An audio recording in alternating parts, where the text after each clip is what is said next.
Hello बच्चों, कैसे हैं आप सभी। आज हम हिंदी का पाठ 4 नन्हा फनकार पढ़ने वाले हैं। नन्हा फनकार पढ़ने से पहले मुझे उम्मीद है कि आप सभी ने पाठ 1, 2, 3 के प्रश्न उत्तर अच्छे से स्पष्ट अक्षरों में अपनी कॉपी में लिख लिए होंगे और साथ ही साथ लर्न कर रहे होंगे। तो स्टार्ट करते हैं पाठ 4 नन्हा फनकार। वह लड़का एक चौकोर लाल पत्थर के पास बैठ गया। उसने जल्दी जल्दी कोई प्रार्थना बुदबुदाई और छेनी हथौड़ा उठाकर अपने काम में जुट गया। बच्चों, यह एक नन्हे फनकार एक लड़के की कहानी है जिसका नाम केशव है। वह लाल पत्थर पर जाकर बैठता है और जल्दी जल्दी कोई प्रार्थना बुदबुदाता है। जब किसी काम की शुरुआत करते हैं तो भगवान का स्मरण करते हैं। उस लड़के ने भी ऐसे ही किया और प्रार्थना की और काम करना चालू किया। बच्चों, वह लड़का घंटियों पर नक्काशी का काम कर रहा था और अभी वह काम अपने पिता से सीख रहा था। उस लड़के का नाम केशव है।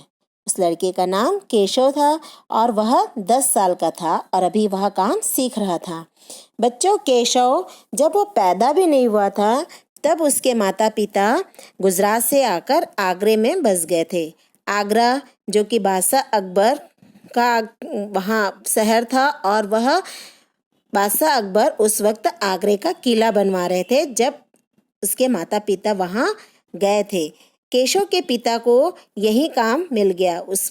केशव के पिता को आगरे का किला बनाने का काम मिल गया था। केशव का जन्म भी आगरे में ही हुआ था और उसने गुजरात कभी नहीं देखा था।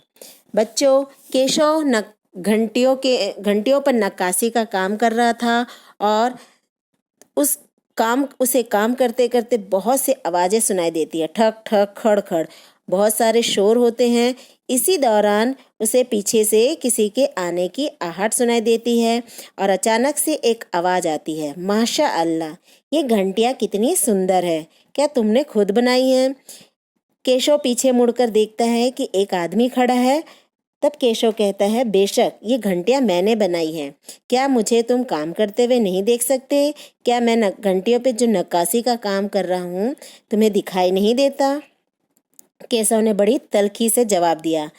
इतने में जो आदमी थे वो हंसते हैं और कहते हैं, दिखाई तो देता है पर तुम बहुत छोटे हो, ऐसा लगता है। तो छोटा? केशव क्या बोलता है, मैं तो 10 साल का हूँ, मैं अभी छोटा नहीं हूँ। इतने में वह आदमी पास में पड़ी पत्थर पर जाकर बैठते हैं। अब केशव उस आदमी को बहुत अच्छे से देख पाता है। उस आदमी की वेशभूषा, उसके जेवर देख के अंदाजा लगाता है कि हो न हो यह कोई बहुत बड़ा आदमी है।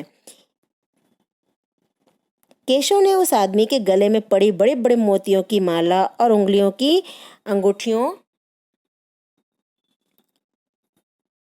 को देखते हुए सोचा, तीखी नाक, बड़ी बड़ी आंखें, होठों को ढकते हुए नीचे की ओर आती घनी मूछें, मतलब यह वेशभूषा उस आदमी की थी। इतने ही देर में तेजी से एक दौड़कर आने की आवाज सुनाई देती है। यह और कोई नहीं, महल का पहरेदार था। हुजूर, महल का पहरेदार कहता है कि हुजूर, मुझे आपके आने का पता ही नहीं चला। और वह हाँफते हुए केशव की तरफ देखता है, घुर्द कर देखता है और कहता है, बेवकूफ, खड़ा हो। हुजूरे आला के सामने बैठने की जरूरत कैसे की तूने? झुक कर सलाम कर इन्हें। अब केशव का माथा ठनकता है। वो उसे कुछ समझ में आता है। बदहवासी में उसके हाथ से छेनी गिर जाता है और जल्दी से उठकर खड़ा हो जाता है। ये कहीं ये बादशाह अकबर तो नहीं? अपने मन में बुदबुदाता है कि कहीं ये बादशाह अकबर तो नहीं, और यह ख्याल आते ही उसने झुककर सलाम किया। अब अकबर को पहरेदार की दखल अंदाजी बिल्कुल अच्छी नहीं लगती, क्योंकि अकबर केशव से बात कर रहे थे। तो उन्होंने खींचकर पहरेदार को वहां से जाने का इशारा किया। ठीक है सिपाही, कुछ देर के लिए हमें अकेला छोड़ दो। पहरेदार वहां से चला जाता है। अब केशव असमंजस में था। तभी बादशाह अकबर मुझसे पूछते हैं कि तुम्हारा नाम क्या है? वह कहता है, केशव। अब इन दोनों की बातें चालू होती है। तो बादशाह अकबर केशव से वह काम सीखना चाहते थे, जो कि वह घंटियों पे जो नक्काशी का काम कर रहा था, बादशाह अकबर को बहुत पसंद आया था और वह केशव से यह काम करना सीखना चाहते थे। और उसने उन्होंने पूछा, क्या केशव तुम मुझे यह काम सिखाओगे? केशव ने हामी भरी और उसने कहा कि मैं आपको यह काम सिखाऊंगा। अब अकबर के लिए वह छेनी और हथौड़ा लेकर आ गया और उन्हें बहुत अच्छे से वह काम सिखाता गया। जैसे एक गुरु शिष्य की गलती पर उसे डांटते हैं, बीच बीच में उन्हें समझाते हैं, वैसे ही केशव उन्हें समझाने लगा। और बीच बीच में जब भी कोई गलती होती तो केशव उन्हें डांटता। जवाब में केशव भी मुस्कुरा। दोनों की अब बहुत अच्छी पटने लग गई थी। वह लगभग भूल ही गए थे कि वह बादशाह अकबर है और केशव भी भूल गया था कि यह हिंदुस्तान के बादशाह है और उनसे काम सीख रहे थे। काम करते करते अकबर बीच में पूछ बैठते थे, केशव क्या सही है? और केशव सिर हिलाता, कभी सिर हिला के सहमति देता, कभी असहमति देता। अकबर इत्मीनान से बैठ गए और केशव को काम करता हुआ देखने लगे। अपने काम में खोए उन दोनों को इस बात का एहसास ही नहीं था कि आसपास मौजूद दूसरे संगतरास उन्हें बड़े कौतूहल से देख रहे थे। लड़के के काम करने के अंदाज को देखकर अकबर ने धीमे से कहा, केशव देखना, एक दिन तुम बहुत बड़े फनकार बनोगे। हो सकता है एक दिन तुम मेरे कारखाने में काम करो। केशव बोलता है, कारखाना? कैसा कारखाना? बस एक बार ये महल तैयार हो जाए और लोग आगरा से आकर यहाँ रहने लगे, तब मैं कारखाना बनाऊंगा। वहाँ बड़े बड़े चित्रकार, गलीचों के बुनकर, संगतरास, पत्थर और लकड़ी पर नक्काशी करने वाले शिल्पकार सभी काम करेंगे। केशव का चेहरा चमक उठता है। वह मुस्कुराते हुए बोलता है, मैं वहाँ ज़रूर काम करूँगा। अकबर अब जाने लगते हैं और जाने के लिए खड़े होते हैं और प्यार से केशव का कंधा थपथपाते हैं। अच्छा बेटा, अपना काम जारी रखो। हुजूर, क्या आप दोबारा आएंगे? केशव पूछता है। तो वो बादशाह अकबर कहते हैं, हाँ मैं ज़रूर आऊँगा। फिर तो पूरे दिन संगतरासों के बीच केशव की धूम मची रही, क्योंकि उस दिन वह बादशाह अकबर से मिला था और रात हो चली। केशव बहुत थका हुआ था, पर उसकी आंखों में नींद नहीं थी, क्योंकि वह उस दिन बादशाह अकबर से मिला था। धीरे से वह अपने पिता के बिस्तर में घुस गया। पिता ने मुस्कुराकर कहा, तुम तो अभी से इतने प्रसिद्ध हो गए। बादशाह सलामत ने कहा, एक दिन मैं बहुत बड़ा कलाकार बनूंगा। केशव अपने पिता को बताते हैं कि बादशाह सलामत ने कहा है कि मैं एक दिन बहुत बड़ा कलाकार बनूंगा। और अपने पिता की बाहों में सिर रखते हुए केशव धीरे से बोलता है, हमारे बादशाह बहुत ही नेक इंसान हैं। बिल्कुल सही, पिता कहते हैं।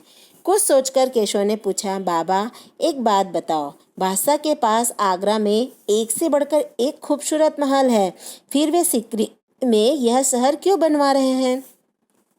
पिता ने कुछ याद करते हुए बताना शुरू किया, हाँ बेटा, बादशाह का आगरा बहुत सुंदर शहर है, पर सिकरी में नया शहर बनाने का भी एक खास कारण है। बच्चों, क्या खास कारण है? ध्यान से देखेंगे। मैंने सुना है जब बादशाह अकबर की कोई संतान नहीं थी, इस वजह से वे हर वक्त परेशान रहते थे। वे बहुत से साधु संतों और फकीरों के पास गए। भटकते भटकते बादशाह ख्वाजा सलीम चिश्ती के पास सिकरी आए। किसके पास आए? सलीम चिश्ती। उन्होंने ही बादशाह को बताया कि उनके एक नहीं 3 संतानें होगी। बादशाह अकबर के कितनी संतानें हैं? 3। उनके नाम क्या है? शहजादा सलीम, मुराद और दनियाल। केशव ने झकते हुए कहा। तो उसके पिता कहते हैं, बिल्कुल सही। तब बादशाह ने ख्वाजा सलीम चिश्ती के सम्मान में सिकरी में नगर बसाने का फैसला किया। केशव ने कहा, अच्छा अब समझा, इसलिए बादशाह अकबर ने अपने बेटे का नाम सलीम रखा है। हाँ, और इसी कारण हम यहाँ एक नए शहर के लिए पत्थरों को तराश रहे हैं। इतने में केशव उनिंदी आवाज में बोलता है, और पिताजी ने देखा कि उनका लाडला बेटा सो गया है। बच्चों, कैसी लगी आपको यह कहानी? आप ये कहानी इसे आप 2 से 3 बार रीड करेंगे तो आपको बहुत अच्छे से ये कहानी समझ में आ जाएगी। इसका प्रश्न उत्तर और अभ्यास प्रश्न मैं आपको व्हाट्सएप ग्रुप में सेंड करूँगी, जिसे आप स्पष्ट अक्षरों से अपनी कॉपी में लिखेंगे। धन्यवाद।